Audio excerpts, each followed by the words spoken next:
Hai semuanya. Berjumpa lagi bareng Mimin Noba di sini. Mimin ucapkan terima kasih ya untuk para sobat Noba yang sudah memberikan support dan kesetiaannya sampai sejauh ini. Dan juga Mimin tidak akan bosan-bosan minum pil Tika Dewa agar terus kerja membawakan episode-episode berikutnya dari BTTH Keabadian Kaisar. Pokoknya jangan bosan-bosan untuk terus mengikuti kelanjutannya. Kalau tidak, Mimin akan membuat kalian tidak bisa tertawa atau menangis. Let's go, mari kita masuk ke dalam ilusi seni radionya.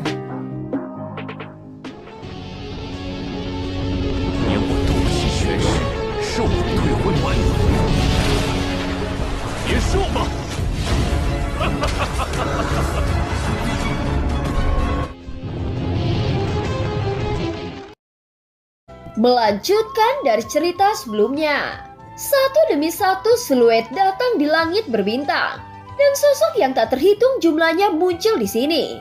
Namun buronan yang mereka cari tidak ada. Hanya terlihat Zhou Lingtian berdiri diam di udara dengan ekspresi serius. Melihat pemandangan ini, banyak orang-orang di sekitar mulai berspekulasi satu sama lain. Ini sebenarnya patriark klan Zhou yang dijuluki sebagai Dewa Perang Lingtian. Klan Zhou merupakan salah satu dari 3 kekuatan utama di langit berbintang utara. Orang ini dikatakan telah mencapai tahap akhir dari Dewa Dao bintang 6. Dan bahkan dia masih bisa meningkatkan kekuatannya. Ucap bisikan di sekitar. Mungkinkah hidup Xiao Feng sudah berakhir di tangan patriark Zhou Lingtian? Dan bahkan tidak ada abu yang tersisa. Jika demikian, maka klan Zhou akan mendapatkan hadiah planet yang kaya akan sumber daya. Dan klan Zhou pasti menjadi lebih kuat. Ucap diskusi-diskusi yang terdengar. Setelah beberapa saat ada fluktuasi energi yang sangat kuat di langit jauh. Terlihat 9 batra besar perlahan muncul di langit berbintang. Dan paksaan besar menyebar menyebabkan semua orang di sekitar buru-buru mundur. Zhou Lingtian, apakah kamu sudah menyelesaikan Xiao Feng? Ucap salah satu utusan berjalan keluar dari salah satu batra. Orang itu berhasil melarikan diri.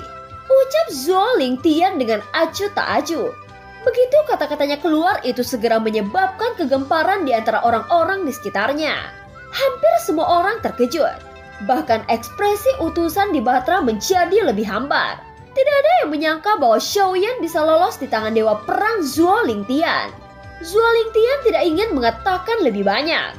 Dia melambaikan lengan jubahnya dan menampilkan gambar saat dia menangkap Xiaoyan sebelumnya. Dalam gambaran itu hanya ada Xiaoyan dan Zhou Lingtian. Adapun Lei Ji sosoknya tidak bisa terlihat oleh siapapun. Setelah selesai memperlihatkan pemandangan ini, Zhou Lingtian berbalik pergi tanpa mengucapkan sepatah kata pun. Semua orang melihat gambar ilusi yang mengejutkan ini dan para utusan di 9 batra juga menunjukkan keterkejutan. Scene berganti di langit berbintang yang sangat jauh. Dalam ketiadaan sosok Xiaoyan dan Lei Ji muncul. Apa yang akan kamu lakukan jika aku tidak berada di sisimu? Tanya Lei Ji. Tidak ada yang dilakukan selain terus bertarung. Ucap Xiaoyan berkata dengan dingin. Mendengar ini, Lei Ji merenung sedikit. Dia mungkin tidak bisa mengerti mengapa Xiaoyan seperti ini. Tetapi inilah alasan mengapa dia tidak bisa seperti Xiaozun dan Zuzang. Lei Ji lalu berkata, kekuatan abadiku telah habis dan tidak ada cara untuk mengisinya kembali di sini. Kekuatan abadiku yang tersisa sekarang hanya dapat membantumu berteleportasi. Ucap Lei Ji. Ya.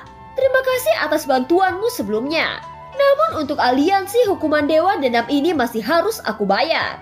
Ada batas kesabaran. Karena aliansi hukuman dewa menunjukkan kegilaannya, maka aku Xiao Feng akan lebih kejam dari mereka. Ucap Xiaoyan mengeluarkan obat penyembuhan dan menelannya.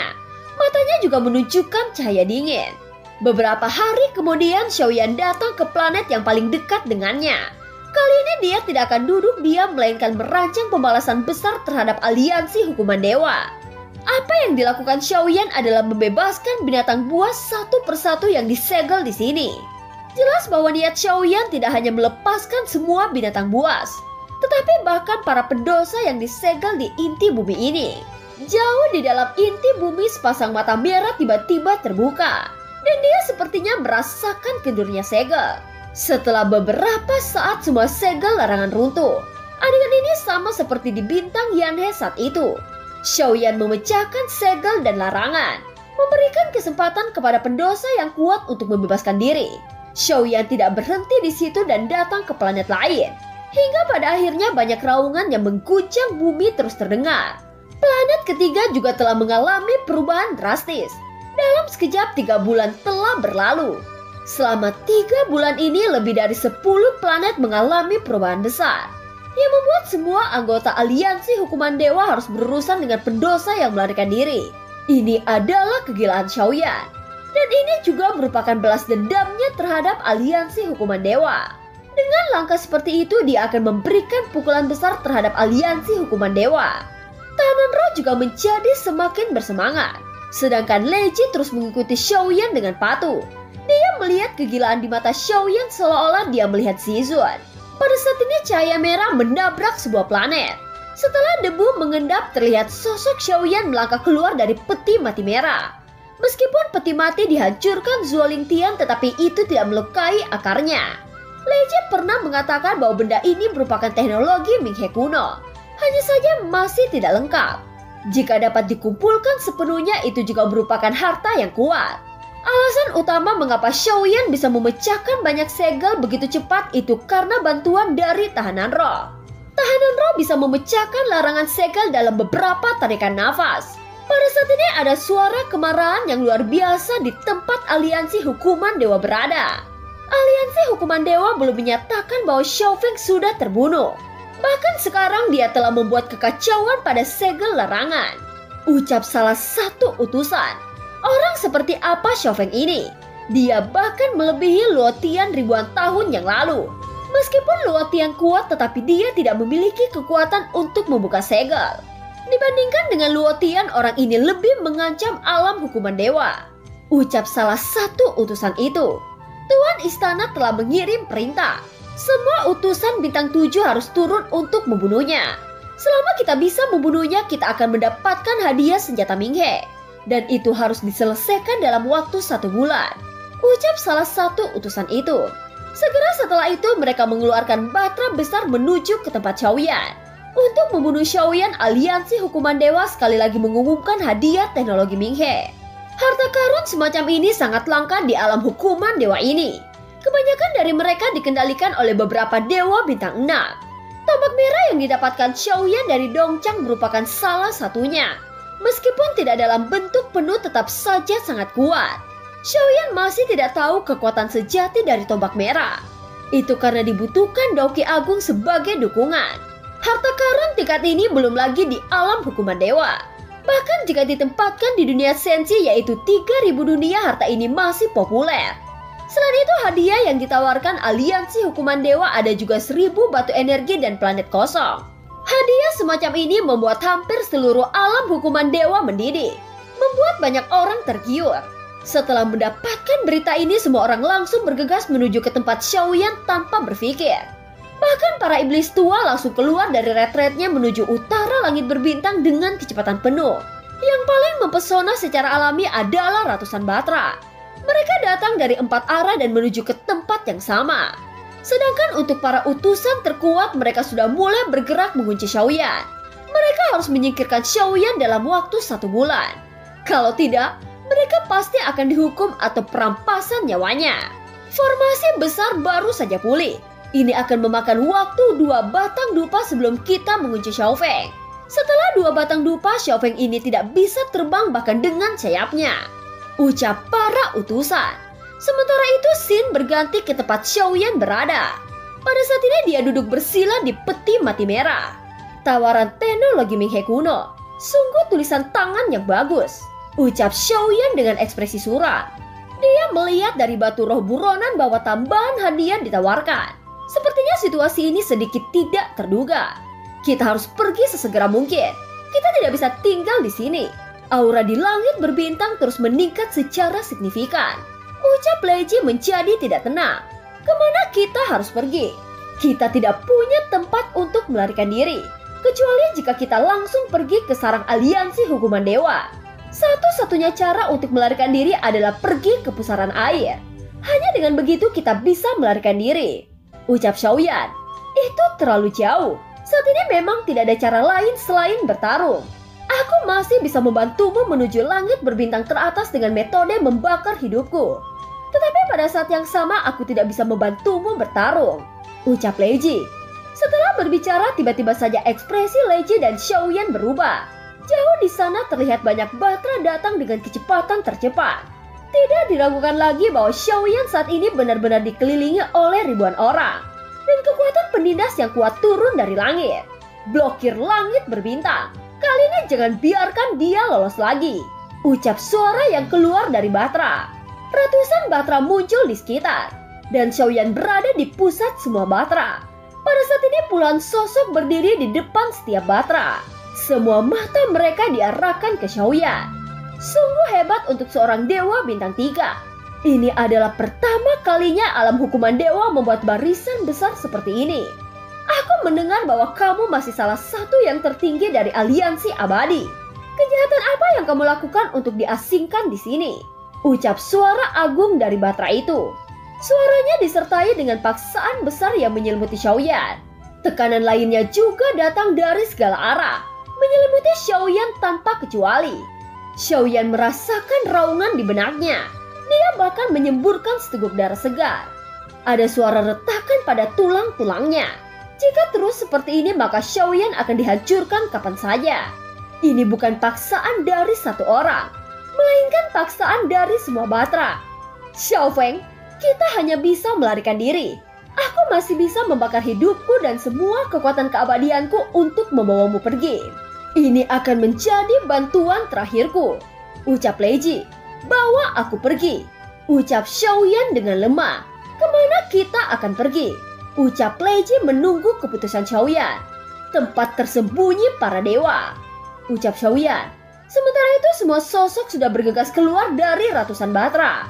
Xiaoyan seperti binatang buas yang terperangkap dalam sangkar. Aliansi hukuman dewa mengirim semua utusan terkuat hanya untuk membunuhnya. Pada saat ini formasi langit berbintang benar-benar mengunci keberadaan Xiaoyan. Tidak peduli di mana dia bergerak selama dia dalam jangkauan yang dicangkup dia tidak bisa melarikan diri. Masih ada 10 nafas. Kekuatan penindasan dari formasi besar akan dikerahkan sepenuhnya. Setelah 10 nafas ini kamu pasti akan mati, ucap sosok terkuat di antara utusan lainnya. Ada 3 berlian biru di atas alisnya. Dia tersenyum dingin saat menatap Xiaoyan menghilang melarikan diri. Kemanapun kamu melarikan diri, kamu tidak akan lolos dari pengejaran. Kita bisa mengejarmu dalam sekejap, ucap utusan terkuat itu. Hilangnya Xiaoyan tidak mengubah ekspresi para utusan. Mereka mengaktifkan peta langit berbintang dan bisa menemukan keberadaan Xiaoyan dari sana. Tempat di mana Xiaoyan berada merupakan tempat tersembunyi para dewa. Selama seseorang mendekatinya, seseorang akan mengalami kekuatan hisap. Semakin seseorang mendekat, semakin kuat kekuatan hisapnya. Pada saat ini di luar area ini sosok Xiaoyan muncul dengan kondisi menyedihkan. Aku akan tertidur. Aku akan berubah menjadi cincin. Kamu harus tetap hidup. Kamu harus menungguku, jangan tinggalkan aku, ucap Lei Ji. Begitu dia selesai berbicara, dia berubah menjadi cincin kristal. Xiaoyan menggenggamnya dan mengambilnya. Aku tidak akan mati dan tidak akan meninggalkanmu, ucap Xiaoyan dengan mata tegas. Dia bisa bertahan sampai sekarang karena bantuan Lei Ji. Lei Ji menghabiskan kekuatannya untuk melindungi Xiaoyan. Oleh karena itu tidak mungkin bagi Xiaoyan meninggalkannya pada saat seperti ini. Xiaoyan berjalan menuju tempat tersembunyi tanpa ragu-ragu, lalu berubah menjadi pelangi panjang dan berlari dengan kecepatan tercepat. Pada saat ini langit berbintang di sekitarnya mulai terdistorsi. Aura kuat datang mengunci Xiaoyan. Ini adalah kekuatan formasi hukuman dewa. Setelah itu ratusan batra juga muncul. Tanah tersembunyi para dewa. Ini adalah tempat para dewa. Sial, dia sebenarnya menuju ke tempat ini. Apa yang akan dia lakukan? Dengan melarikan diri ke sini itu tidak berbeda dengan mencari kematian, ucap semua orang di batra. Ratusan batra mulai bergerak maju karena daya tarik tanah tersembunyi. Dan para utusan di atasnya berdiri satu demi satu. Ekspresi mereka mulai serius. Bahkan pria dengan 3 berlian biru di antara alisnya menjadi serius. Dan kekuatan hisap menjadi besar ketika dia mendekati tempat tersembunyi para dewa. Sosok Xiaoyan secara aktif tersedot ke dalamnya. Namun Xiaoyan berbalik secara paksa hanya untuk melihat ratusan batra. Semuanya jangan khawatir. Jika aku tidak mati, tunggu sampai aku keluar. Pada saat itu akan menjadi hari pembalasan, ucap Xiaoyan dengan suara dalam. Dipaksa dalam situasi putus asa seperti ini, Xiaoyan memiliki kebencian yang tak ada habisnya. Selain itu, ketika Xiaoyan membebaskan beberapa pendosa, dia mendapatkan berita tak terduga. Salah satunya adalah pendosa yang memiliki nasib seperti Xiaoyan. Dia juga dari aliansi abadi yang dibuang. Ada petunjuk di alam hukuman dewa ini, dan aliansi abadi telah menyembunyikan beberapa rahasia di dalamnya. Melihat utusan yang tidak berani terus mengejarnya, Xiaoyan tahu bahwa dia telah membuat taruhan yang tepat. Jika kamu punya nyali, terus kejar aku dan temani aku sampai akhir, ucap Xiaoyan menunjukkan niat membunuh. Dia akan mengingat wajah semua orang di sini, terutama pria dengan 3 berlian biru di antara alisnya. Kamu tidak memiliki kualifikasi hidup setelah memasuki tempat tersembunyi para dewa ini. Bahkan dewa bintang 8 tidak dapat bertahan. Karena kamu tidak ingin mati di tangan kami, maka matilah di dalam tempat tersembunyi para dewa, ucap utusan terkuat itu. Xiaoyan tidak berbicara ketika dia mendengar kata-kata itu, tetapi segera mengangkat kepalanya menatap pria itu. Keduanya saling memandang dari kejauhan. Aku Xiaofeng harus membalas ini, jadi jangan khawatir. Aku tidak akan mati di dalamnya. Aku pasti akan kembali untuk menyelesaikanmu. Tidak hanya kamu, tetapi semua orang yang ada di sini, ucap Xiaoyan.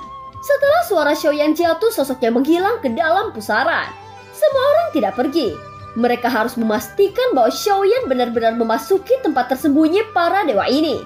Waktu berlalu, para utusan masih berada di sini menatap pusaran dengan cermat.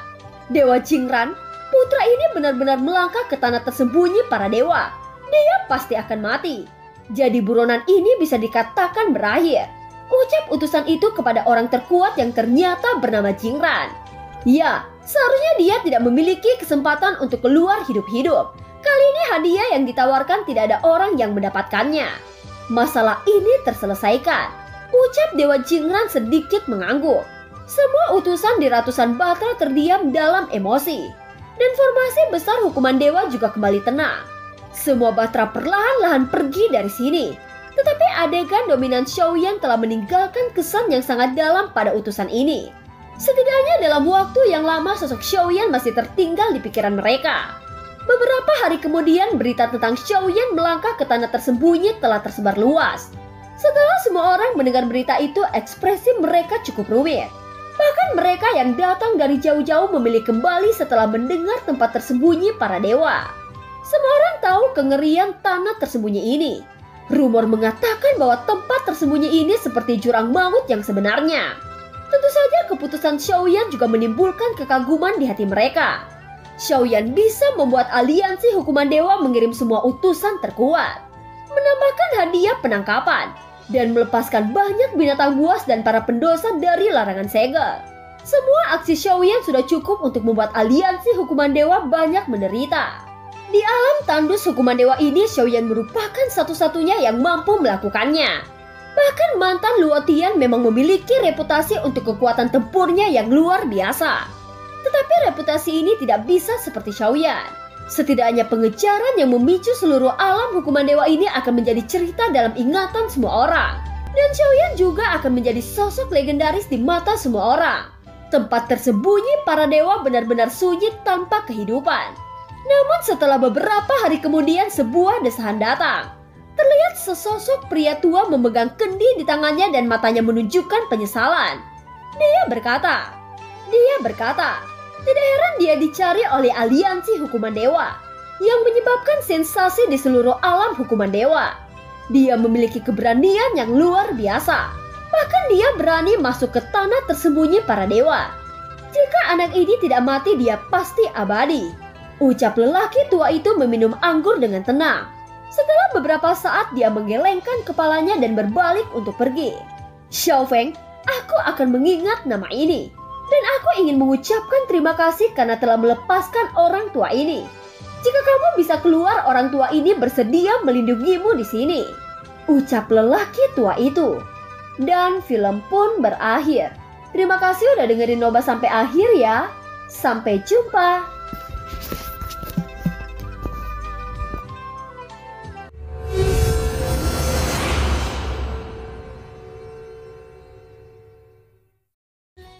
Melanjutkan dari cerita sebelumnya.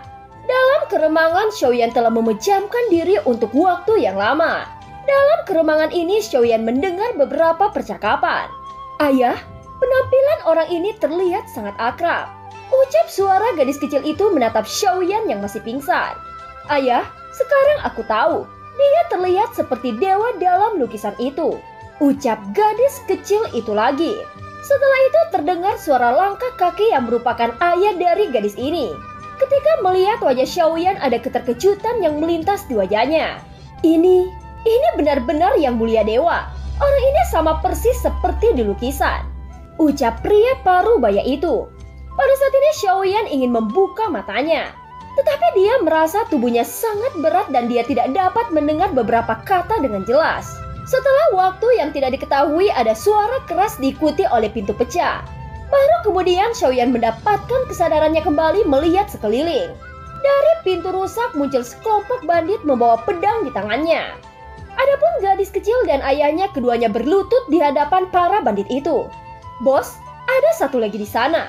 Bunuh dia," ucap bandit itu saat melihat Xiaoyan. Tepat ketika bandit itu mendekati Xiaoyan, tiba-tiba saja kekuatan jiwa agung meledakkan tubuhnya. Adegan ini langsung mengejutkan para bandit lainnya. Salah satu dari mereka tahu ada yang tidak beres. Jadi dia mengangkat pedangnya dan menebas gadis kecil yang sedang berlutut di tanah. Mata Xiaoyan menjadi dingin. Kekuatan jiwanya mengunci sosok itu dan meledakkan tubuhnya menjadi kabut darah. Dalam sekejap para bandit mati dengan mengenaskan. Hanya menyisakan orang tua dan gadis kecil yang berlutut di tanah. "Yang mulia, kamu benar-benar yang mulia," ucap pria parubaya itu dipenuhi dengan rasa terima kasih. Xiaoyan tidak memperhatikannya, tetapi mengalihkan pandangannya pada lukisan yang tergantung di dinding. Di lukisan itu ada gambar seorang pria mengenakan jubah hitam memiliki sosok ramping. Ketika Xiaoyan melihat dengan seksama, ada keraguan di matanya. Itu karena orang yang ada di lukisan ini sama persis seperti dirinya. "Yang mulia dewa, tolong selamatkan desa kami. Para pencuri kuda ini ingin membantai penduduk desa kami. Mohon yang mulia mengambil tindakan," ucap pria parubaya itu bersujud kepada Xiaoyan. Kekuatan jiwa Xiaoyan menghilang. Kemudian terdengar serangkaian suara seperti petasan. Hampir 100 pencuri kuda meledak berubah menjadi kabut darah. "Terima kasih atas kemurahan hati yang mulia dewa," ucap pria itu menangkupkan tangannya kepada Xiaoyan. Xiaoyan tanpa ekspresi. Itu karena dia tahu bahwa semuanya saat ini mungkin tidak nyata, melainkan hanya ilusi. Untuk memastikannya, Xiaoyan menyebarkan kekuatan jiwa sampai ribuan mil. Dan ternyata makhluk hidup, pohon, serta gunung semuanya ada. "Ini sebenarnya dunia nyata," ucap terkejut Xiaoyan. Segera setelah itu sosoknya berubah menjadi bayangan. Ketika dia muncul kembali, dia berada ke langit yang jauh. Pemandangan di sini adalah malam yang gelap dan ada bulan purnama di atas langit. Xiaoyan menarik nafas dalam-dalam. Tidak ada jejak Daoqi di sini. Bahkan Daoqi paling dasar pun tidak ada. Gumam Xiaoyan. Kekuatan jiwanya diuji berkali-kali, tetapi tidak ada cara untuk membuktikan apakah ini nyata atau ilusi. Sosok Xiaoyan tersapu lagi menuju langit lebih tinggi. Jika ini benar nyata, maka dia pasti bisa keluar dari sini. Saat Xiaoyan semakin jauh dan semakin jauh ke langit, tiba-tiba saja jiwanya bergetar. Ada kekuatan jiwa yang lebih kuat menabraknya. Pupil mata Xiaoyan menyusut. Sosoknya jatuh pingsan, kemudian tubuhnya terjatuh ke tanah. Koma ini hanya berlangsung 5 napas sebelum Xiaoyan terbangun. Dia buru-buru menstabilkan tubuhnya menatap ke langit. Sungguh kekuatan jiwa yang kuat. Tetapi mengapa aku tidak bisa merasakan pemilik jiwa ini? Ucap Xiaoyan. Setelah berbicara, Xiaoyan menundukkan kepalanya melirik jari-jarinya. Cincin penyimpanannya masih ada di sana dan bahkan cincin kristal Leiji masih ada. Apakah itu ilusi atau nyata? Xiaoyan tidak bisa memberikan jawaban yang pasti. Sepertinya aku harus mencobanya lagi, ucap Xiaoyan. Dia menjadi pelangi panjang terbang ke langit. Hanya dengan terbang keluar dari dunia ini, dia bisa membuktikan apakah tempat ini nyata. Dalam penerbangannya, langit menjadi gelap dan sepertinya dia akan terbang keluar. Menurut akal sehat, penerbangan ini sudah berlangsung sejak lama. Akan tetapi Xiaoyan tidak pernah melihat adanya batasan. Justru semakin tinggi ketinggian, semakin kuat kekuatan jiwa yang menekannya. Tiba-tiba ada rasa sakit menyengat yang langsung mengenai jiwa Xiaoyan. Itu menyebar ke seluruh tubuhnya. Pandangannya menjadi kabur.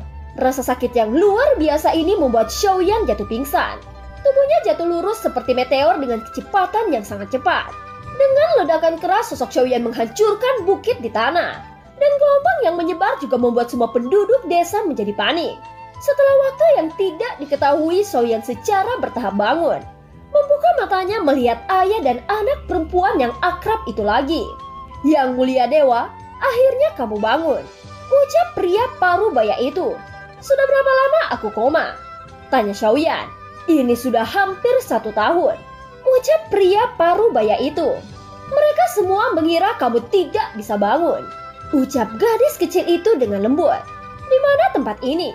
Tanya Xiaoyan. Ini adalah desa Lingxi, sebuah desa kecil, ucap gadis itu terus menjawab. Mata Xiaoyan menyapu ruangan kemudian mendarat di lukisan tempat dia digambar. Orang dalam lukisan ini apakah kamu mengenalnya? Tanya Xiaoyan menatap lukisan itu. Baik ayah dan anak perempuannya tercengang. Bukankah orang dalam lukisan itu mirip denganmu? Ucap mereka menatap Xiaoyan. Ini pertama kalinya aku di sini. Siapa yang menggambar lukisan ini? Apakah ada orang lain selain aku di sini? Tanya Xiaoyan dengan tidak yakin.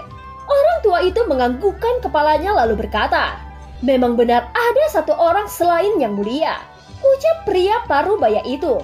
Bawa aku menemuinya, ucap Xiaoyan. Pria paruh baya itu memimpin jalan membawa Xiaoyan berjalan keluar dari rumah. Ini adalah desa kecil yang sangat sederhana. Semuanya tampak bahagia tanpa adanya peperangan. Kemunculan Xiaoyan menarik perhatian semua penduduk desa. Ada kekaguman di mata semua orang dan memandang Xiaoyan dengan kekaguman. Pria parubaya itu membawa Xiaoyan ke sebuah rumah. Di dalamnya sangat gelap dengan tempat tidur di ujungnya. Di tempat tidur berbaring seorang lelaki tua. Ketika orang tua itu melihat Xiaoyan, mata yang awalnya suram tiba-tiba dipenuhi dengan kecemerlangan. Xiaofeng, apakah ini benar-benar kamu? Ucap lelaki tua itu memandang Xiaoyan dengan suara serak dan lemah. Jadi kau sudah mengenaliku. Katakan padaku siapa kamu dan mengapa kamu mengenalku? Tanya Xiaoyan dengan acuh tak acuh. Di alam hukuman dewa aku adalah salah satu orang yang memburumu. Aku menunggumu selama 100 tahun. Aku memasuki tanah persembunyian para dewa setelah kamu masuk. Tetapi kenapa kau baru muncul sekarang? Padahal aku sudah berada di sini selama 100 tahun. Ucap lelaki tua itu. Mendengar ini Xiaoyan terkejut. Lalu mengapa kamu menjadi tua? Tanya Xiaoyan dengan bingung. Pertanyaan ini juga sesuatu yang ingin aku tanyakan darimu. Metode apa yang kau gunakan?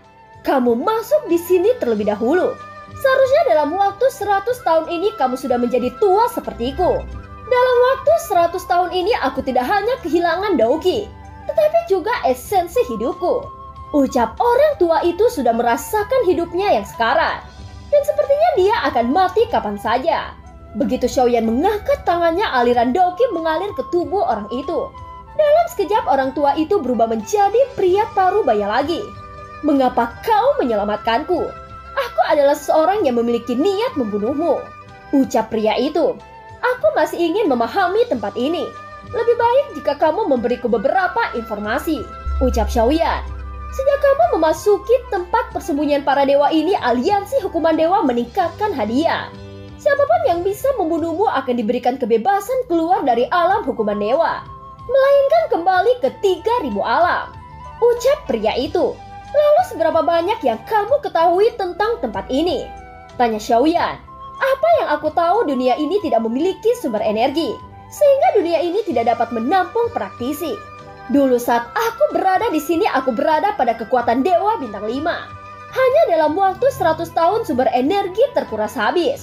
Dan pada akhirnya membuatku menjadi orang tua seperti sebelumnya. Ucap pria itu. Maksudmu tempat ini bukanlah ilusi? Tanya Xiaoyan. Pada awalnya aku juga memiliki keraguan seperti itu. Namun aku menemukan bahwa tidak ada ilusi di sini, melainkan semuanya adalah nyata. Ucap pria itu. Sebenarnya ini bukan dunia orang biasa. Lebih tepatnya mengatakan bahwa dunia ini lebih seperti dunia di mana keberadaannya kuat. Sangat kuat sehingga disimpan di penangkaran.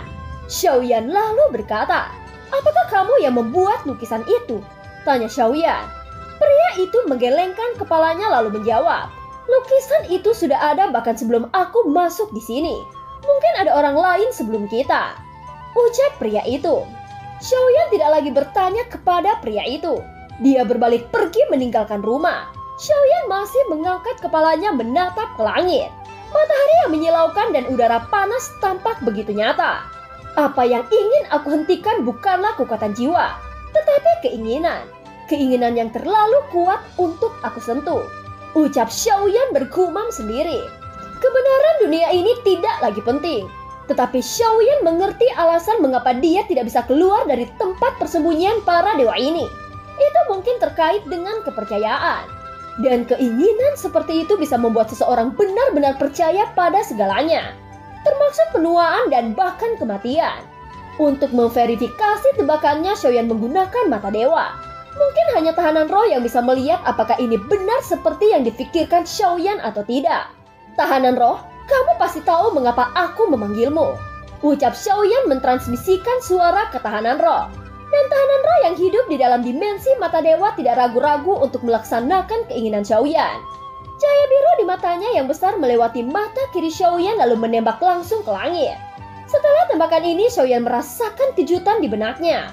Sepertinya tindakannya telah menyebabkan ketidakpuasan di sini. Xiaoyan menyemburkan seteguk darah segar, tetapi tubuhnya tidak terluka atau di bawah tekanan apapun. Pukulan ini seolah-olah memperingatkan Xiaoyan bahwa dia tidak perlu melakukan ini. Namun Xiaoyan tidak menghentikan tahanan roh. Dia harus menemukan cara untuk keluar dari tempat ini. Kemudian mencari tahu di mana dia sekarang dan apakah ini nyata atau ilusi. Berjalannya waktu, penampilan Xiaoyan mulai menua. Dalam sekejap dia berubah menjadi seorang lelaki tua dengan rambut putih. Rambutnya mulai rontok, kulitnya berkerut dan akhirnya giginya rontok. Dia tidak bisa merasakan sumber energi di tubuhnya dan hidupnya seperti terserap. Dia benar-benar menjadi manusia fana yang sudah lanjut usia. Meskipun begitu, Xiaoyan masih mengangkat kepalanya dan cahaya biru masih mekar di mata kirinya. Tahanan roh, apakah kamu belum melihatnya? Tanya Xiaoyan. Cobalah membuka segel keduaku. Mungkin aku bisa mendapatkan petunjuk tentang dunia persembunyian para dewa ini, ucap tahanan roh. Xiaoyan tidak ragu untuk membuka segel kedua tahanan roh. Tiba-tiba cahaya biru di mata Xiaoyan meletus lebih intens. Begitu kuat sehingga seperti menembus langit. Pada saat ini sebuah suara tiba-tiba keluar. Dongyang, kamu sudah berani melihat tuanmu. Ucap suara itu tidak hanya didengar oleh tahanan roh, tetapi juga didengar oleh Xiaoyan. Saat suara itu keluar, tahanan roh juga meratap dan ada darah biru mengalir dari matanya yang besar. Dan sepertinya sangat menyakitkan sehingga dia berteriak keras. Ini sebenarnya kamu, tetapi aku merasa bahwa auramu sangat aneh, ucap suara yang dikatakan untuk Xiaoyan. Senior, junior tidak bermaksud menyinggung Anda. Aku hanya dipaksa ke titik ini dan berharap senior akan membiarkanku tetap hidup, ucap Xiaoyan sedikit menyerah. Sekarang situasinya tidak diketahui. Musuhnya bisa melihat Xiaoyan tetapi Xiaoyan tidak bisa melihatnya. Hidup? Mungkin kamu adalah jalan hidupku. Jika aku membiarkanmu hidup, siapa yang bisa memberitahuku jalan untuk hidup? Ucap suara itu. Junior adalah dewa bintang 3. Bagi senior, keberadaanku hanyalah seekor semut kecil. Hidupku tidak akan berarti bagi senior, ucap Xiaoyan. Jangan main-main denganku. Jutaan tahun yang lalu kamu ingin merebut tubuhku untuk dijadikan avatarmu, tetapi pada akhirnya kamu dikalahkan. Sekarang kamu di sini lagi dan tujuanmu mungkin masih sama. Kali ini aku tidak akan memberimu kesempatan, ucap suara itu dengan kemarahan. Xiaoyan tertegun sejenak. Jutaan tahun yang lalu mencoba merebut tubuhnya sebagai avatar. Mungkinkah Xie Zun yang melakukannya? Tanpa menunggu Xiaoyan menjelaskan, tiba-tiba saja kekuatan yang kuat menyapu tubuhnya. Tubuh Xiaoyan membesar lalu meledak menjadi kabut darah. Xiaoyan sudah mati tanpa tersisa. Tetapi bayangan hitam di tanah selalu ada. Darah yang meledak memadat lalu sosok Xiaoyan muncul kembali. Senior, sayangnya aku tidak bisa kau bunuh hanya karena kau menginginkannya. Mengapa kita tidak mundur selangkah dan melepaskan satu sama lain? Aku hanya ingin pergi dari sini, ucap Xiaoyan tidak akan menunjukkan kelemahannya lagi. Dia tahu bahwa keberadaan misterius ini pastilah sesuatu yang tidak bisa dia tandingi sama sekali. Tetapi jelas bahwa sosok misterius itu masih akan memperlakukan Xiaoyan sebagai Shizun. Artinya ketika Shizun datang ke sini jutaan tahun yang lalu, ia meninggalkan kenangan besar pada sosok misterius ini. Setelah beberapa saat jeda, sosok misterius itu menjawab Xiaoyan. Saat itu kamu berani memprovokasiku. Secara alami tidak akan berbeda dengan saat ini. Ucap suara itu penuh dengan dominasi. Setelah berbicara, ada aura merah muncul dari udara yang mencoba menempati tubuh Xiaoyan. Xiaoyan menyadari bahwa dia telah kehilangan kendali atas tubuhnya. Pada saat krisis hidup dan mati ini, bayangan Xiaoyan muncul. Kemudian berubah menjadi bayangan besar yang menutupi seluruh langit. Yi, kau masih sangat tidak sabar. Kau bahkan berani membuat masalah. Ucap sebuah suara itu datang dari bayangan hitam Xiaoyan. Suara serak tetapi penuh dengan dominasi yang tak ada habisnya. Hanya dengan kata-kata ini, energi merah yang menempati tubuh Xiaoyan langsung menghilang. Dan ada suara jerita nyaring seolah-olah sosok misterius itu telah terluka parah. Pada saat ini Xiaoyan terengah-engah dan tampak sedikit malu. Perasaan barusan sangat tidak nyaman. Xiaoyan sepertinya mengerti sesuatu, jadi dia langsung berpura-pura menjadi Shizun. Apakah kamu sekarang mengerti? Aku sudah menyarankanmu untuk mundur selangkah, tetapi kamu justru mengingatkanku tentang masa lalu. Sekarang tiba-tiba saja aku berubah pikiran. Kebetulan aku membutuhkan klon yang kuat. Tidak peduli di mana kamu bersembunyi, aku masih akan merebut tubuhmu. Ucap Xiaoyan dipenuhi kegilaan. Dia bahkan belum mengerti makhluk seperti apa yang dia hadapi sekarang. Ini benar-benar kamu Shizun. Ucap sosok misterius itu, ada kemarahan dalam suaranya. Tetapi dia sekarang sudah tidak berdaya. Setelah dia menjadi tidak berdaya, bayangan besar Xiaoyan menghilang dan berubah menjadi sosok Xiaoyan lagi. Pada saat yang sama, Xiaoyan merasa bahwa jiwanya ditarik. Dan dadanya seperti menderita beban berat. Xiaoyan perlahan membuka matanya. Dia baru saja membuka matanya dan dunia yang dia lihat saat ini runtuh berkeping-keping. Medan di tempat Xiaoyan saat ini berubah menjadi kegelapan yang mencekam. Xiaoyan merasa kelelahan dan ada rasa sakit dari tubuhnya. Ketika dia menundukkan kepalanya, dia menemukan dadanya tertusuk pembuluh darah yang menghubungkan ke tubuhnya. Ketika Xiaoyan mengangkat kepalanya, pemandangan yang dia lihat benar-benar adegan paling mengejutkan yang pernah dia lihat. Itu karena di dalam kegelapan ada ratusan ribu sosok yang mengambang. Hal yang mengejutkan bahwa di dada mereka masing-masing seperti Xiaoyan tertusuk oleh pembuluh darah. Mereka masih tidak mati, melainkan masih memiliki nafas. Xiaoyan bahkan melihat senyum di wajah mereka. Tampaknya orang-orang ini tidak tahu bahwa mereka terperangkap dalam ilusi. Tetapi ilusi ini memuaskan mereka dalam kenyataan yang tidak bisa mereka dapatkan. Di dunia ilusi ini, mereka para pendosa berjalan keluar dari tanah hukuman dewa dan kembali ke dunia sensi. Mereka akhirnya melepaskan status mereka sebagai tahanan dan mendapatkan kebebasan yang mereka impikan. Mereka yang sulit berkultivasi tumbuh menjadi eksistensi teratas. Mereka bisa membunuh seseorang yang paling mereka benci di dunia nyata. Semua yang mereka benci menghilang dan semua yang mereka cintai muncul. Jika kenyataan disebut menyakitkan, maka ilusi disebut pembebasan. Setelah itu Xiaoyan mendapati bahwa di sepanjang pembuluh darah yang tak terhitung jumlahnya, semuanya mengarah ke pusat. Di pusat itu terdapat embrio merah ukuran planet. Xiaoyan dapat melihat melalui cahaya merah redup bahwa embrio itu seperti bayi meringkuk. Embrio itu terus menyerap nutrisi dari sumber energi milik ratusan ribu orang ini. Jadi inilah bentuk asli dari keberadaan misterius sebelumnya. Sepertinya dia masih dalam kondisi pembentukan, ucap Xiaoyan. Dan film pun berakhir. Terima kasih udah dengerin Noba sampai akhir ya. Sampai jumpa.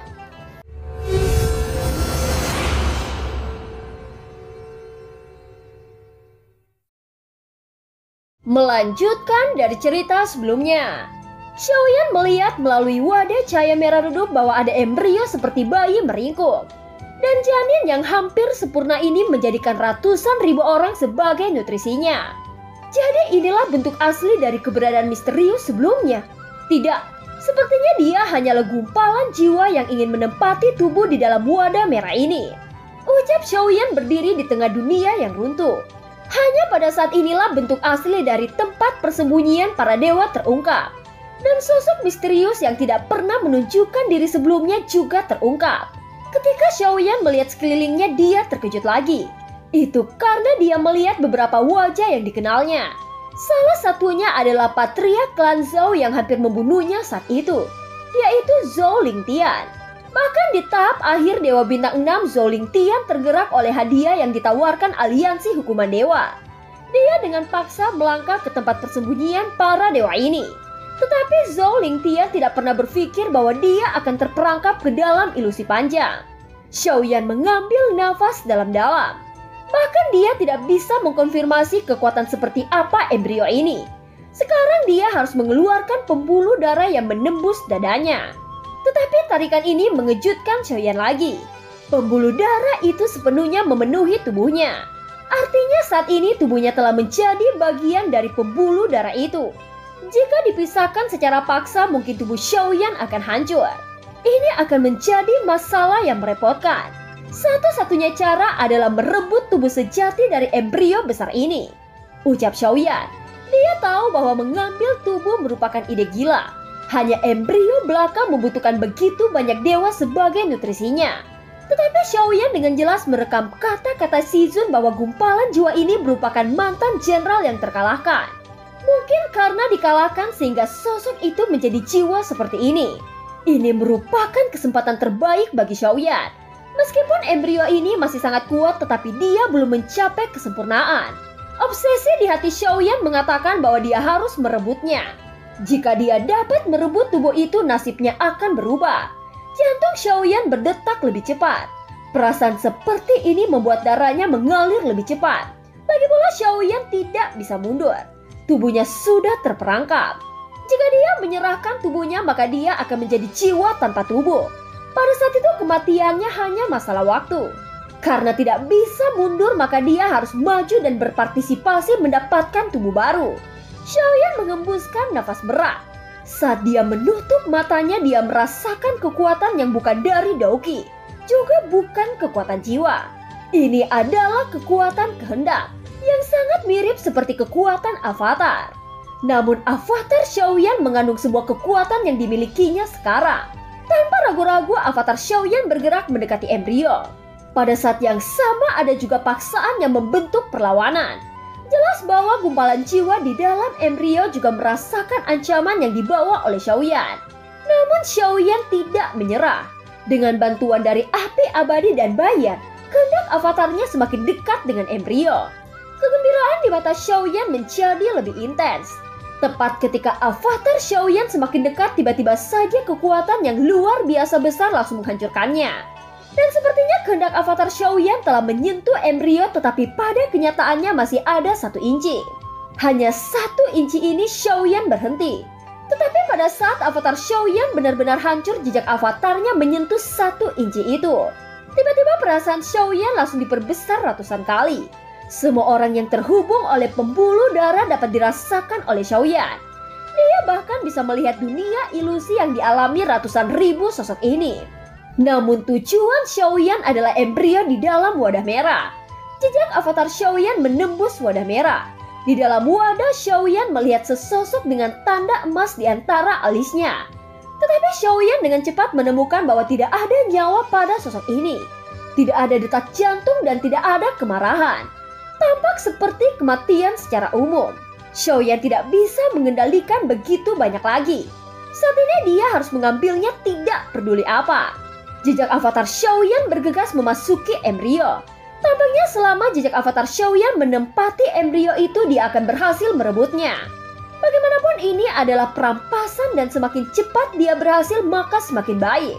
Tepat ketika jejak avatar Xiaoyan akan masuk, tiba-tiba saja segel emas pada embrio itu melintas. Dan ada ledakan kemarahan yang sangat kuat. Sungguh makhluk rendahan yang sangat berani, ucap jiwa yang menempati embrio itu. Kekuatan jiwa yang sangat kuat langsung menghapus jejak avatar Xiaoyan. Tetapi pada saat ini bayangan hitam Shizun muncul lagi membubarkan kekuatan jiwa itu.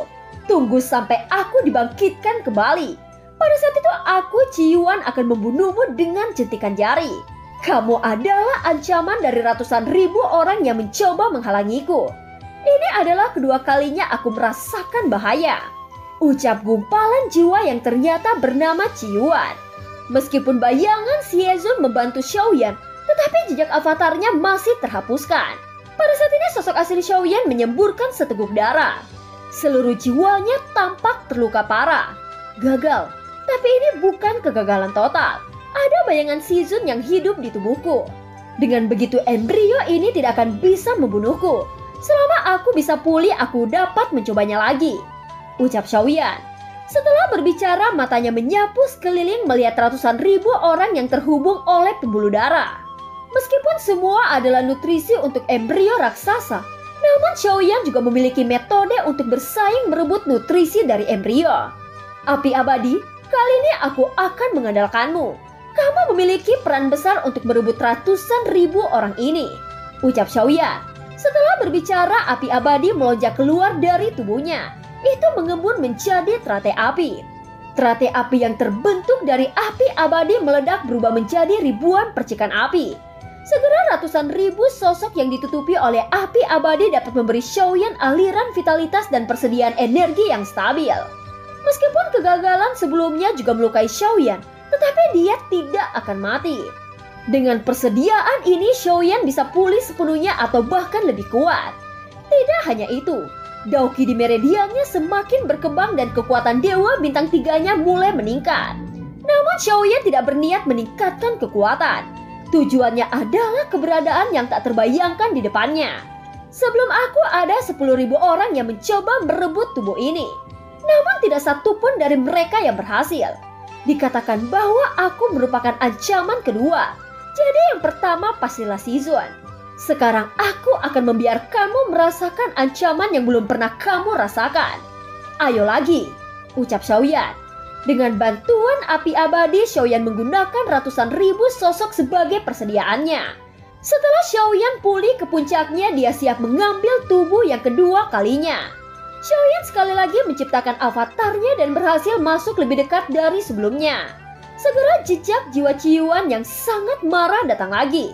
Kehendak Xiaoyan dihapuskan dan perebutan kedua kalinya juga gagal. Xiaoyan tidak berdamai. Dia terus pulih dan terus mencoba. Bagaimanapun embrio ini tidak dapat membunuhnya. Xiaoyan memiliki cukup kesempatan untuk mencobanya lagi dan lagi. Waktu telah berlalu. Dalam sekejap 300 tahun telah berlalu. Bagi manusia fana 300 tahun sudah menjadi 3 kehidupan. Tetapi bagi para praktisi waktu pada dasarnya diabaikan. Itu hanya berlalu dan hilang dalam sekejap. Sudah lebih dari 300 tahun sejak Xiaoyan datang ke tempat persembunyian para dewa. Selama waktu ini Leiji yang berubah menjadi cincin kristal tidak memiliki tanda-tanda kebangkitan. Pada saat ini Xiaoyan telah jatuh ke dalam keadaan paranoia yang ekstrim. Avatar yang dia ciptakan terus-menerus dilenyapkan. Tetapi dengan perlindungan bayangan Shizun tidak ada bahaya untuk kegagalan Xiaoyan. Percobaan yang ke-101. Ucap Xiaoyan menunjukkan kegigihan. Luka yang disebabkan dari kegagalan juga membuat Xiaoyan menjadi terbiasa. Sumber kehidupan dari api abadi membuat Xiaoyan pulih dengan cepat. Mata Xiaoyan cerah, seolah-olah dia telah menemukan sesuatu. Sepertinya merebut tubuh bukanlah tentang jarak, melainkan tentang waktu.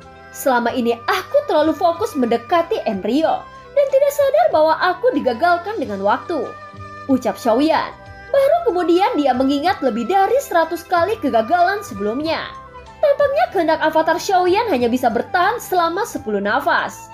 Karena selama waktu berlalu, jejak jiwa Ciyuan bisa melenyapkannya dalam waktu 10 nafas.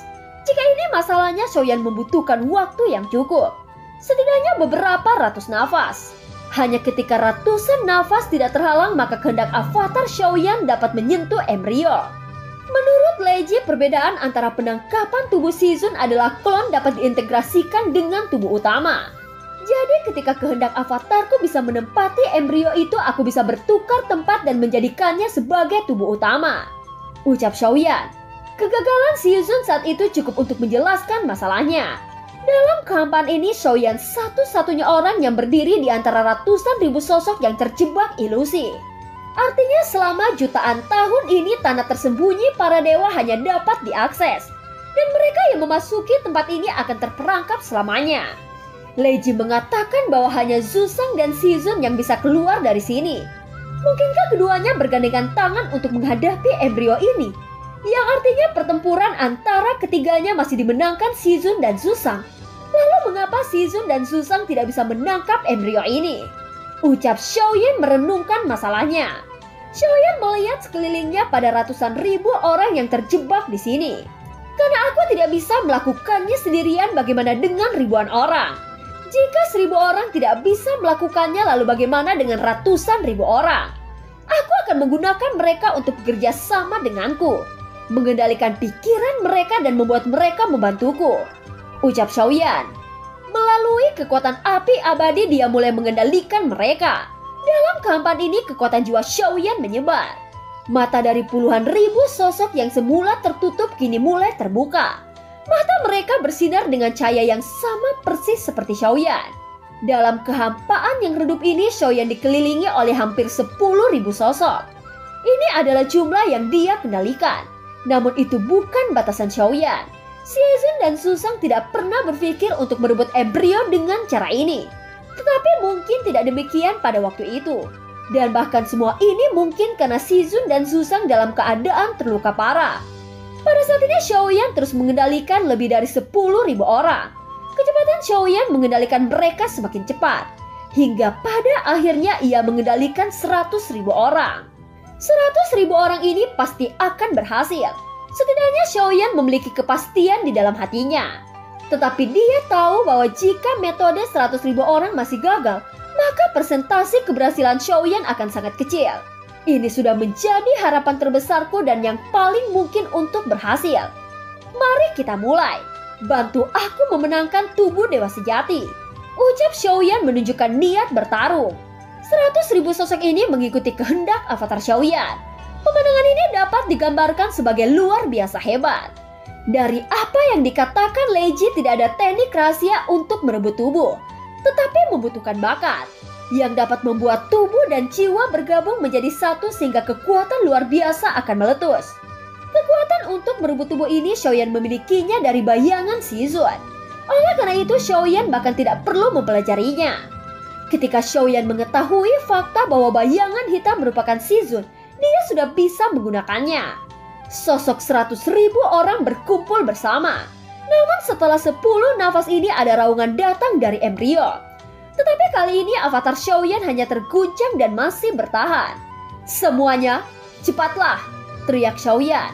Pada saat ini Xiaoyan sudah bisa merasakan tubuh sejati dari embrio. Itu karena kehendak avatarnya telah menempati 5% dari tubuh dewa sejati. Awal yang bagus ini membuat Xiaoyan menjadi sangat bersemangat. Selama dia benar-benar menempatinya secara alami, dia bisa mengambil tubuh dewa sejati. Semut rendahan, kau sangat berani mencuri tubuh dewa sejati dariku.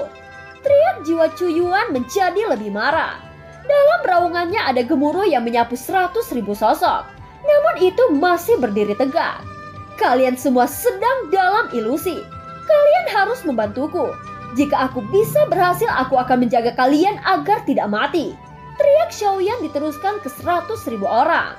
Sehingga mereka akan sepenuhnya percaya pada Xiaoyan dari kedalaman jiwa mereka. Dan melakukan apapun yang mereka bisa untuk membantu Xiaoyan. Dan film pun berakhir. Terima kasih udah dengerin Noba sampai akhir ya. Sampai jumpa.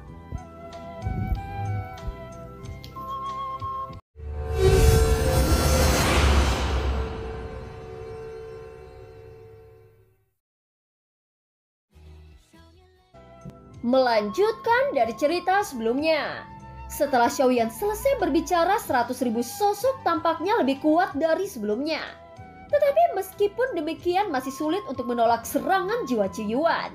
Setelah menahan selama 40 nafas ini, Xiaoyan sudah menempati 7% embrio. Pada saat ini 100 nafas Xiaoyan bisa merasakan bahwa avatarnya telah menempati meridian embrio. Ini adalah meridian yang belum pernah dilihat Xiaoyan sebelumnya. Serumit menara yang menjulang tinggi. Kehendak avatar Xiaoyan berhasil menempati 10% embrio. Xiaoyan tidak tahu bahwa apa yang dia lakukan saat ini sesuatu yang pernah dicapai Shizun. 10% ini sejak zaman kuno di antara banyak orang yang telah merebut embrio hanya Shizun yang bisa mencapainya. Tetapi pada saat ini jejak jiwa pada embrio itu bahkan lebih marah. Dengan kekuatannya yang sangat kuat tampaknya benar-benar menghapus 100.000 sosok. Kau semut kecil, beri aku kematianmu, teriak jiwa Cuyuan. Dalam kemarahannya dia memusnahkan 90.000 sosok secara langsung. Sial, tahanan roh, cepat bantu aku, teriak Xiaoyan. Setelah berbicara dia langsung melepaskan semua segel yang mengekang tahanan roh. Ini akan menjadi pertama kalinya tahanan roh dibebaskan sepenuhnya. Wow, hahaha, bos, mulai sekarang kamu akan menjadi bosku. Aku akan membantumu dalam hal apapun, teriak tahanan roh. Sinar biru di mata Dewa Xiaoyan menembus seluruh langit berbintang dan menabrak embrio. Mata anjing, apa kau lupa siapa yang memberimu nama? Akulah tuanmu yang sebenarnya, ucap jiwa Cuyuan. Kamu, ucap tahanan roh ragu-ragu. Menyaksikan ini Xiaoyan sedikit khawatir. Jika tahanan roh memberontak maka Xiaoyan pasti akan berakhir. Namun tepat ketika Xiaoyan khawatir cahaya biru menjadi lebih intens. Itu langsung mengenai segel emas pada embrio. Tangisan tragis terpancar dari embrio. Bajingan, kalian berdua harus mati untukku, teriak jejak jiwa Cuyuan meraung marah. Kapan aku pernah memiliki tuan sepertimu? Jika Susang tidak maka kamu juga tidak. Kamu berani memberiku nama jelek seperti itu. Lihat apakah aku tidak menembakmu sampai mati, ucap tahanan roh meraung marah. Dengan bantuan tahanan roh ini Xiaoyan mempunyai kesempatan untuk menempati 22% embrio. Di bawah kendali tahanan roh jejak jiwa Ciyuan tidak dapat ditransmisikan lagi. Namun itu hanya berlangsung sesaat sebelum kemarahannya terdengar lagi.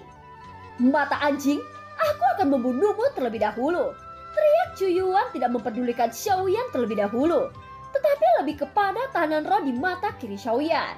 Seluruh tubuh tahanan roh tampaknya ditusuk oleh panah tajam yang tak terhitung jumlahnya. Darah biru terus-menerus menyembur keluar. Bos, aku tidak bisa bertahan lagi, teriak tahanan roh kepada Xiaoyan. Seluruh pikiran Xiaoyan terfokus untuk berebut embrio, dan dia tidak bisa lagi mengurus tahanan roh. Tahanan roh berlumuran darah biru. Pada akhirnya dia tidak bisa lagi menekan embrio. Pada saat ini Xiaoyan sudah mulai menempati jantungnya. Tetapi tanpa kendali dari tahanan roh, rasa krisis yang kuat langsung menyelimutinya. Di tengah gemuruh yang terpancar dari embrio, jantung yang awalnya mati ini tiba-tiba saja berdetak. Kekuatan yang kuat datang dari embrio dan segera membubarkan bagian yang ditempati Xiaoyan. Bajingan, teriak Xiaoyan sangat enggan. Dia telah mempersiapkan kesempatan yang dia beli selama hampir 500 tahun. Shizun, keluarlah dan bantu aku, teriak Xiaoyan. Dia tidak yakin apakah itu akan membantu. Tetapi pada saat ini ada kekuatan yang membungkus kehendak avatar Xiaoyan. Dan kehendak avatarnya yang rentan terhadap satu pukulan kini menjadi kuat. Ciyuan, kamu bukan Yuan Shen yang asli. Tubuh ini milik Yuan Shen asli, ucap bayangan Xie-Zun. Jadi bagaimana jika aku bukan Yuan Shen asli? Selama aku bisa menempati tubuh Yuan Shen asli secara alami, aku akan melampaui Yuan Shen. Xie-Zun, kamu berasal dari klan yang sama denganku. Apakah kamu benar-benar ingin memusnahkan semua garis keturunan klan Qi? Teriak jiwa Ciyuan. Klan Qi telah lama musnah. Keluarlah dari tubuh dewa sejati ini, atau kamu tidak akan bisa menyimpan jejak terakhir dari jiwamu, ucap bayangan Shizun. Shizun, kamulah yang mencuri tubuhku untuk dijadikan avatarmu. Mengapa kamu tidak membiarkanku memiliki tubuh dewa sejati ini? Kamu adalah pengkhianat klan yang tidak punya malu, teriak jiwa Ciyuan terpancar dari embrio itu. Siapa yang memberitahumu bahwa aku milik klan Qi? Aku tidak sepertimu. Aku dilahirkan dengan bakat yang kuat, ucap Shizun dengan acuh tak acuh. Begitu suara Shizun jatuh, kekuatan yang kuat menekan embrio lagi. Hampir semua meridian embrio menjadi hitam yang memancarkan aura milik Xiaoyan. Pada saat ini Xiaoyan sudah menempati 30% embrio besar. Pada saat yang sama Xiaoyan juga kehilangan 30% dari hidupnya. Jiwa Xiaoyan meraung, kemudian sebuah gambar besar muncul di ingatannya. Di gambar itu memperlihatkan raksasa besar. Dia perlahan mengangkat telapak tangannya. Planet di telapak tangannya hanya seukuran mainan. Xiaoyan tahu bahwa keberadaan yang begitu besar ini merupakan embrio yang dia ambil sekarang. Dan jika embrio besar ini tumbuh sempurna, itu akan mampu menghancurkan bintang-bintang dengan satu telapak. Tetapi gambar ini jelas merupakan masa kejayaan embrio besar sebelum kematiannya. Bagaimanapun tubuhnya saat ini bukanlah jiwa yang sebenarnya. Xiaoyan hanya melihat gambaran ini untuk waktu yang sangat singkat. Hanya gambaran semacam ini sudah cukup untuk mengejutkan Xiaoyan. Yuan Shen seharusnya dimusnahkan di zaman kuno yang jauh. Dan sekarang ini adalah garis keturunan terakhir. Jika itu tetap di tanganmu, aku khawatir bahwa darah dewa sejati akan benar-benar hilang, lalu menjadi legenda yang sia-sia. Ucap Shizun membujuk Ciyuan untuk berhenti bertarung melawan Xiaoyan. Pergilah ke neraka. Aku tidak peduli apakah itu garis keturunan terakhir atau bukan. Kamu tidak bisa merebutnya dariku. Jika aku kehilangannya, aku akan mati. Aku tidak akan rela. Teriak jiwa Ciyuan meraung. Saat itu Zuzang dan aku memberimu cedera serius. Kamu tidak mungkin bisa pulih. Tubuh dewa sejati ini aku akan membawanya pergi. Ini adalah kesimpulan yang sudah pasti. Ucap bayangan Shizun. Xiaoyan, rebut tubuh dewa sejati itu. Jika kamu berhasil merebutnya, kamu mungkin bisa mencapai ketinggian yang belum pernah terjadi sebelumnya. Ucap Shizun tiba-tiba saja berkata kepada Xiaoyan. Mata Xiaoyan menunjukkan tekad. Dalam keterkejutannya, dia segera mengerahkan semua kekuatan penuhnya. Kehendak Xiaoyan sudah menempati 35%. Bayangan Shizun melindungi Xiaoyan. Tetapi kekuatan yang kuat dari embrio juga membuat bayangan Shizun bergetar. Sepertinya dia akan mencapai batasnya. Kamu serangga sialan. Bahkan jika aku terluka, itu masih bukan sesuatu yang bisa kamu lawan. Meskipun aku gumpalan jiwa, tetapi kamu tidak berbeda dariku. Kamu hanya sekedar jejak jiwa. Tidak, kamu akan segera musnah. Aku akan menghancurkan jejak jiwamu dan kamu akan menghilang sepenuhnya. Aku akan mengambil kekuatanmu lagi lalu berebut tubuh dewa sejati ini. Teriak Ciyuan tertawa liar. Pada saat ini Xiaoyan juga merasakan bahwa bayangan Shizun mulai memudar. Meskipun bayangan Shizun tidak mengatakan apa-apa, sepertinya dia akan segera musnah. Pikiran Xiaoyan terguncang. Jelas bahwa dia adalah reinkarnasi dari Zuzang. Namun dia tidak mengerti mengapa Shizun rela berkorban untuknya. Untuk membiarkan Xiaoyan berhasil memenangkan tubuh dewa sejati. Raungan embrio terus keluar. Gemuruh adalah kekuatannya. Ia mencoba menerobos perlindungan yang dibuat Zuzang. Dan ingin langsung menghapus kehendak avatar Xiaoyan. Tetapi meskipun bayangan Shizun sudah lemah, itu masih tidak mudah diterobos. Ingat, kamu harus berhasil. Ucap suara terakhir Shizun. Setelah berbicara, semua kekuatannya yang tersisa dikirim ke avatar Xiaoyan. Itu sudah menjadi kekuatan terakhirnya. Sosok bayangan Shizun juga berangsur-angsur menghilang dari dunia ini.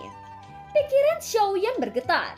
Sejauh ini meskipun identitas bayangan hitam belum terungkap dalam kata-kata, dapat disimpulkan dari banyak detail bahwa bayangan hitam adalah gumpalan jiwa Shizun.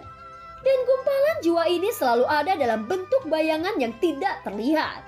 Ketika Xiaoyan menghadapi bahaya krisis hidup dan mati, bayangan itu menggantikan pagoda emas dan muncul tepat waktu untuk mengawal Xiaoyan. Memikirkan ini, hati Xiaoyan tergerak. Memang sebelumnya Xiaoyan sempat meragukan alasan keberadaan bayangan tersebut. Membantu tanpa syarat inilah yang membuat Xiaoyan sedikit gelisah di dalam hatinya. Namun sekarang Xiaoyan tidak lagi meragukan tujuannya.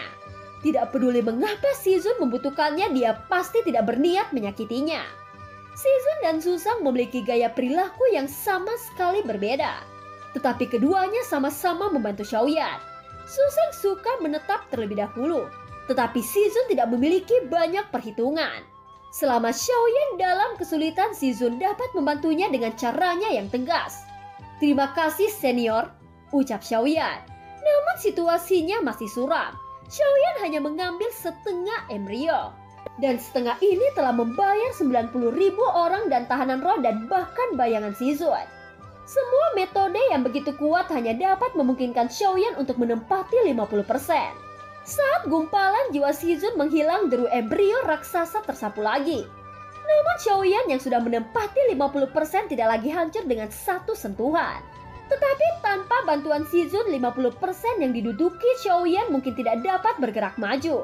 dan bahkan akan segera ditempati kembali oleh jejak jiwa Jiwan. Pada saat itu semuanya akan sia-sia. Bagaimana aku bisa mengambil tubuh makhluk semacam ini? Ucap Xiaoyan. Dan film pun berakhir. Terima kasih udah dengerin Noba sampai akhir ya. Sampai jumpa.